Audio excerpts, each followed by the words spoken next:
Buenos días, Presidenta. Buenos días, amigas y amigos de los medios de comunicación. En esta presentación hablamos de dos temas que benefician a las personas afiliadas al ISSSTE, trabajadoras, trabajadores, maestras, maestros, jubiladas, jubilados, pensionados. Adelante, por favor. Son temas de vivienda y temas de pensiones.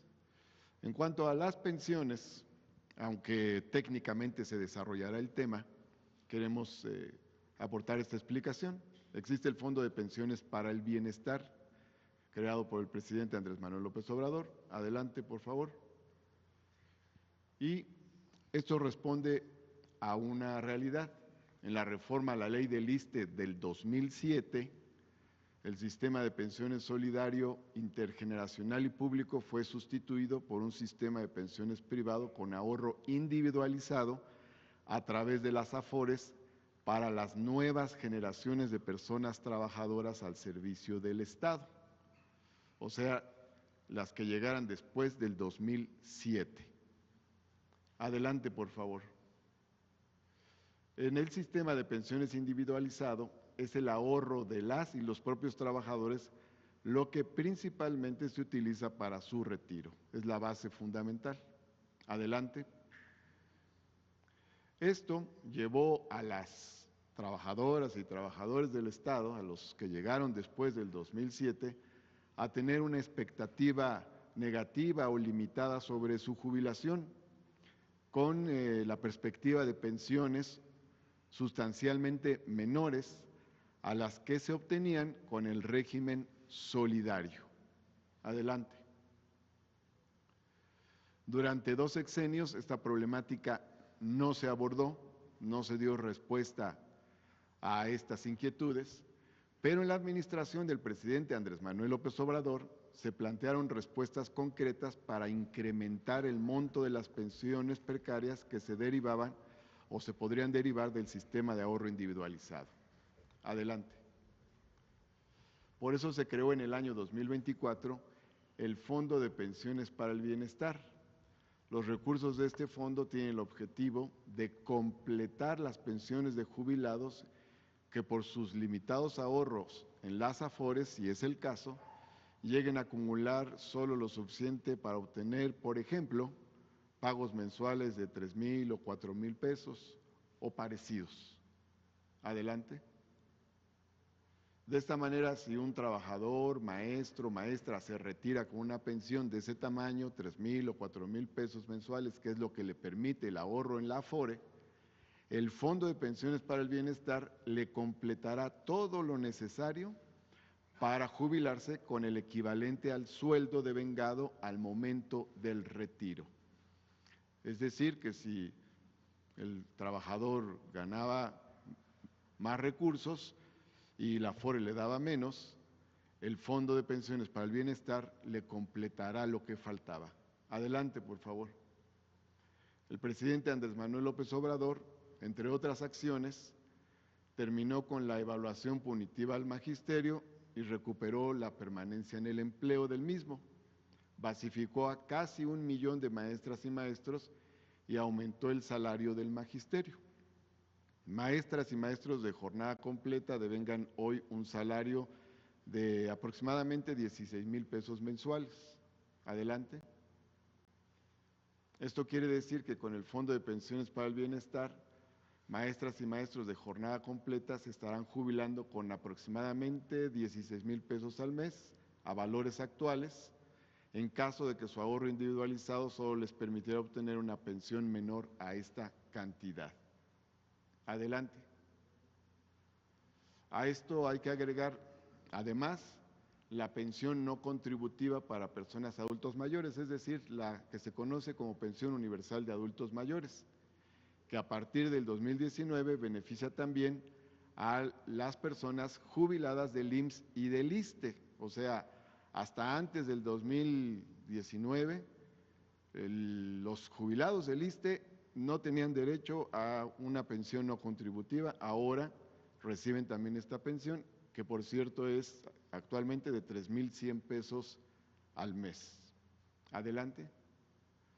Además, la presidenta de la República, la doctora Claudia Sheinbaum, ha propuesto beneficiar a las y los trabajadores del Estado, maestras y maestros, personas jubiladas y pensionadas del ISSSTE, con medidas como las siguientes: el congelamiento de la edad mínima para jubilarse en 58 años los hombres y 56 las mujeres, para quienes se encuentren aún en el régimen solidario, establecido en el artículo 10º transitorio de la ley del ISSSTE, el otorgamiento de pensión de viudez para trabajadoras o trabajadores en activo, y la eliminación del refrendo de la vigencia de derechos de personas jubiladas cada 2 años. Ahí se fue una cifra que no iba ahí, porque ya jubilados y jubiladas ya no tendrían que ir cada 2 años a refrendar derechos a las oficinas del ISSSTE, sino que tendrían una acreditación de vigencia permanente de sus derechos.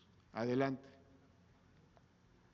Ahora, en cuanto al FOBISSTE, el planteamiento es el siguiente. Adelante, por favor. Actualmente el FOBISSTE tiene 873,000 acreditados, 873,000 créditos vivos. De esos, 400,000 presentan algún tipo de problemática que dificulta su pago a las personas acreditadas al FOBISSTE. Adelante. Las y los titulares de esos 400,000 créditos problemáticos serán beneficiados con programas de apoyo del FOBISSTE. Adelante. De esos 400,000 beneficiados, 240,000 son maestras y maestros. Adelante.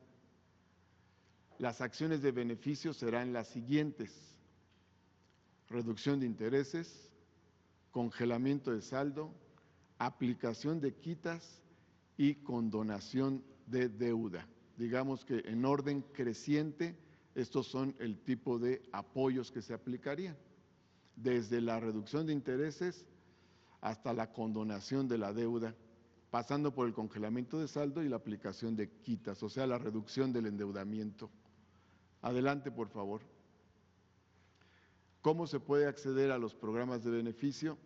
Bueno, en lo sucesivo, en todo caso, el FOBISSTE buscaría a las personas que tienen estas características, estos créditos problemáticos directamente, pero también se puede contactar al FOBISSTE directamente. Adelante, por favor. Se va a difundir esta publicidad para que la gente pueda actualizar sus datos o entrar en contacto directamente con el FOBISSTE. Adelante. Este es un ejemplo real, no tiene el nombre, no tiene los datos personales completos, pero es un ejemplo real. La maestra Rosita es trabajadora de la Secretaría de Educación Pública. En el año 2006 obtuvo un crédito del FOBISSTE por 326,984 pesos.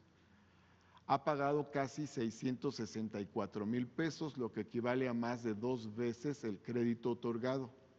Sin embargo, aún adeuda 355,338 pesos. Con estas medidas, a la maestra Rosita se le aplicaría una condonación total de su deuda. De esta forma, su crédito quedaría liquidado y ella se convertiría en propietaria de su vivienda con plena certidumbre jurídica. Esa sería la consecuencia de estas medidas. Adelante, por favor. Para concretar la realización de los programas aquí descritos, la Presidenta de la República suscribiría un decreto que en la parte sustantiva dice lo siguiente. Adelante.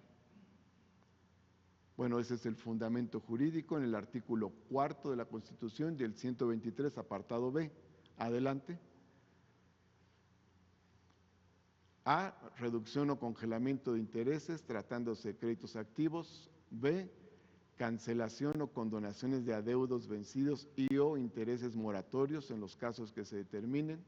C, prórrogas y facilidades de pago que vuelvan asequible el cumplimiento de las obligaciones crediticias, y de otras acciones que determine la Comisión Ejecutiva del Fondo de la Vivienda y sean aprobadas por la Junta Directiva del ISSSTE, cuyo objeto sea hacer efectivo el derecho a la vivienda de las personas trabajadoras al servicio del Estado en cumplimiento a las disposiciones constitucionales.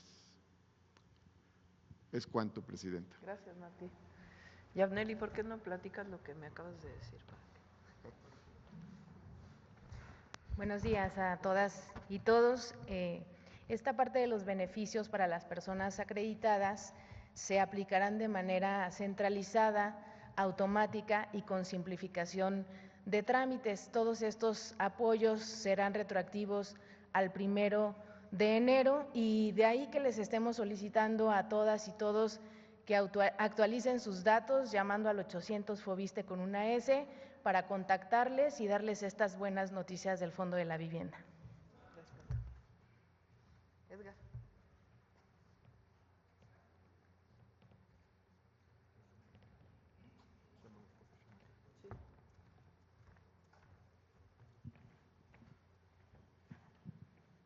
Buenos días, con su permiso, Presidenta. Vamos a explicar cómo funciona y qué es el Fondo de Pensiones para el Bienestar, constituido durante la administración del presidente Andrés Manuel López Obrador. Muy importante el antecedente que el director del ISSSTE nos recuerda. Lo importante era pasar de unas pensiones precarias, digamos, para aquellos que se incorporaron después de la reforma del 2007 y que enfrentaban una situación de pensiones que no iban a ser suficientes para alcanzar un nivel de vida digno y decoroso. Vamos a hacer la presentación junto con el jefe de la unidad de seguros, pensiones y seguridad social, el maestro Héctor Santana. El Fondo de Pensiones para el Bienestar es un fideicomiso. Si nos permiten aquí rápidamente recordar que es un fideicomiso, es un contrato legal, financiero, para administrar unos recursos con un objetivo. El fideicomiso tiene 4 partes: el fideicomitente, que es el que aporta el patrimonio; el fiduciario, que es el que administra los recursos, en este caso el Banco de México es el fideicomisario, el fiduciario, tenemos un error aquí en la definición. Los fideicomisarios, que son los beneficiarios del fideicomiso, y el patrimonio. El Fondo de Pensiones para el Bienestar es un fideicomiso público no considerado entidad paraestatal. Esto es muy importante, no representa parte de la administración pública, no tiene una estructura, no le cuesta, digamos, en términos administrativos al gobierno de la República, en los que la Secretaría de Hacienda y Crédito Público actúa como fideicomitente, es decir, es el que aporta el patrimonio. El Banco de México es el administrador, es el fiduciario. ¿Cuál es el objetivo del fondo? Es garantizar el pago del complemento de pensión de acuerdo con lo señalado en los decretos del 30 de abril y del 1 de mayo de 2024 y el pago a los trabajadores pensionados o beneficiarios que soliciten la devolución de esos recursos. El Fondo de Pensiones para el Bienestar otorga a los trabajadores un complemento para que su pensión, y este es el objetivo del fideicomiso, alcanza un monto equivalente a su último salario, siempre y cuando no exceda el monto de la pensión promedio del IMSS, que para el 2025 es de 17,364 pesos mensuales. Martí platicaba durante su presentación respecto de alrededor de 16,000 pesos, que al 2025 el monto es de 17,364 pesos. La siguiente, por favor. Héctor. Gracias, muy buenos días. Aquí lo que estamos tratando de explicar es básicamente qué alternativas tiene el trabajador al momento de tomar la decisión de retirarse. Aquí nos estamos refiriendo en particular a aquellos que son susceptibles de ser beneficiarios del Fondo de Pensiones para el Bienestar, que son todos los trabajadores que están en el sistema de ahorro para el retiro, sea porque iniciaron a trabajar a partir de julio de 1997 en el caso del IMSS y a partir del 1 de abril de 2007 en el caso del ISSSTE. Las 3 alternativas que tienen es la pensión garantizada, que el gobierno de México le otorga al trabajador cuando no alcanza un mínimo de ingreso para tener por lo menos el piso de salario que necesite y que está definido también por ley desde 2007 y en el caso del IMSS se modificó en 2020. La renta vitalicia, que es la contratación con un monto constitutivo de un seguro de rentas en una aseguradora, o el retiro programado, que es la división del patrimonio del trabajador en una serie de mensualidades por el lapso que el trabajador decida. ¿Cómo se calcula el complemento de pensión? Bueno, ya lo señaló el director del ISSSTE. Básicamente es cuando el salario del trabajador es menor a cuando el salario del trabajador al término de su retiro se traduce en una pensión en donde se reduce su ingreso, ese ingreso será compensado para volverlo a llevar al 100% como pensión a través del Fondo de Pensiones para el Bienestar, siempre y cuando el trabajador tenga un ingreso, una pensión por debajo de 17,364 pesos. Aquí hay que señalar, esta cifra es el salario promedio del IMSS de 2024 actualizado ya con la inflación para este año 2025. De tal manera que al final el ingreso del trabajador va a ser su pensión base más el complemento de pensión más la pensión equivalente, que dará igual a la pensión equivalente al último salario. Con el Fondo de Pensiones para el Bienestar, el trabajador se acerca y prácticamente logra el 100%, con excepción de aquellos que tengan un ingreso y una pensión por arriba de este umbral de 17,364 pesos. Gracias. La que sigue, por favor. ¿Cuáles son el origen de los recursos del fondo? ¿De dónde viene el patrimonio del fideicomiso del Fondo de Pensiones para el Bienestar? Hay varias opciones que pueden aplicar. El 75% de los remanentes netos que obtenga el INDEP, los recursos del INDEP derivados del proceso de liquidación de Financiera Nacional de Desarrollo, el cobro de deudos pendientes de pago ante el SAT y el ISSSTE, los recursos de cuentas inactivas de personas mayores de 70 años en el caso de IMSS y de 75 en el caso del ISSSTE, los cuales, como mencionábamos, pueden ser requeridos en caso de que sean reclamados por los titulares, los recursos derivados de los fideicomisos del Poder Judicial de la Federación, los recursos procedentes de la eliminación de órganos autónomos, reguladores, de organismos descentralizados, desconcentrados y de unidades administrativas con duplicidad de funciones, el 25% del remanente de utilidad neta de entidades sectorizadas a la SEDENA y a la CEMAR, los recursos provenientes de la enajenación de inmuebles del ISSSTE en 2024 y 2025, las inversiones propias del fondo y donaciones que pueda tener el fideicomiso correspondiente. La que sigue, por favor. ¿Cómo empezó a trabajar el Fondo de Pensiones para el Bienestar? ¿Con qué capital inicia? Inicia con un capital semilla de 44,833 millones de pesos, 32,834 millones provenientes de cuentas inactivas del IMSS, ISSSTE e Infonavit, 12,000 millones de pesos provenientes de la liquidación de Financiera Nacional. Se constituyó una reserva para pago de devoluciones por 16,065 millones de pesos, constituidas por el 40% del IMSS, 63% por el ISSSTE y 27% por el Infonavit. El fondo contó con un saldo inicial para pago de complemento de 28,768 millones de pesos y se estima que tenga ingresos subsecuentes por cuentas inactivas en IMSS, ISSSTE e Infonavit en promedio de 11,000 millones de pesos anuales entre el 2025 y 2029. Conforme a la estimación del costo fiscal realizado en ingresos subsecuentes, se considera que el fondo cubrirá los nuevos beneficios hasta 2045 si se considera un rendimiento del fondo del 4%, lo cual es un supuesto relativamente conservador dadas las condiciones que hemos visto en los mercados financieros y en el rendimiento de los principales activos en los mercados mexicanos. El saldo del fondo al 26 de marzo del 25 es de 46,976 millones de pesos. La que sigue, por favor. Vamos a platicar, digamos, cuál es el estatus y cuál ha sido la dinámica reciente y vamos a concluir con unos ejemplos de cómo funciona en concreto el complemento de pensiones del Fondo de Pensiones para el Bienestar. Sí. Muy rápidamente, aquí simplemente lo que estamos viendo es que a partir de los 60 días que estableció el decreto, es decir, el 1 de julio de 2024, cada mes se han ido pagando los complementos de pensión a los trabajadores que han ido retirándose. Y por otro lado, el segundo objetivo del Fondo de Pensiones para el Bienestar era garantizarle a los trabajadores de cuentas inactivas que sus recursos estarían siempre a su disposición. Y por ello, a la fecha, a partir de agosto de 2024, se han pagado alrededor de 2,500 millones de pesos a los trabajadores que han solicitado se les devuelvan sus recursos, tanto de la reserva nueva y como reserva vieja. La reserva nueva es simplemente aquella que al momento del decreto el Infonavit y el IMSS no habían transferido ya a los propios institutos. Y la reserva vieja es la que ya habían transferido. Cabe señalar que en cualquier caso, el derecho del trabajador a recuperar sus recursos se mantiene absolutamente garantizado y la viabilidad del Fondo de Pensiones para el Bienestar con los 46,900 millones de pesos que ya han ingresado está asegurada para hasta el año 2045. Eso sería cuánto, señor secretario. Tenemos ahí unos ejemplos, tenemos una laminita ahí con 2 ejemplos, si podemos. Le pediríamos que nos acompañara el director de